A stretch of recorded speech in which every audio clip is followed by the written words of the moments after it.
What's your favorite story in the scriptures? As a little girl, I remember sitting around the table before school. Our family would read from the scriptures. And I remember hearing the story about Nephi and his brothers Laman and Lemuel, and recognizing that I wanted to be more like Nephi because he was making good choices and I did not want to be like Laman and Lemuel.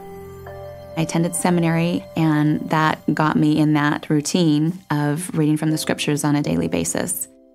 I think as a mother, I've come to have more desire to turn to the scriptures. I can't do this by myself. Each of my children have very different personalities. As a mother, however, it becomes challenging to realize that I can't use the same kind of discipline or teaching method with each of my children, that it needs to be adjusted based on their personalities and their individual needs. My oldest, he's an amazing boy, but we don't always see eye to eye.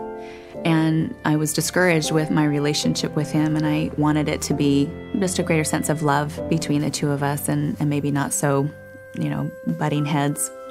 And I came to see the many examples of wonderful parenting that can be found in the scriptures. I recall reading about the relationship that Lehi has with his sons. He never gave up on his children regardless of their choices. As I tried to apply the teachings that I was reading on how to love my child, I began to see a difference. And as I made those changes and I felt impressed, do this. This is the way that this child is going to receive love better. I feel like our relationship has improved.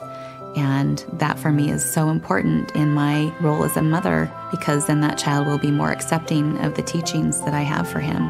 I've come to realize that little by little, as I strive to study in the scriptures, that I'm gaining a greater understanding and go from just I'm reading the scriptures to really having them become more of a resource for the teachings of the gospel of Jesus Christ.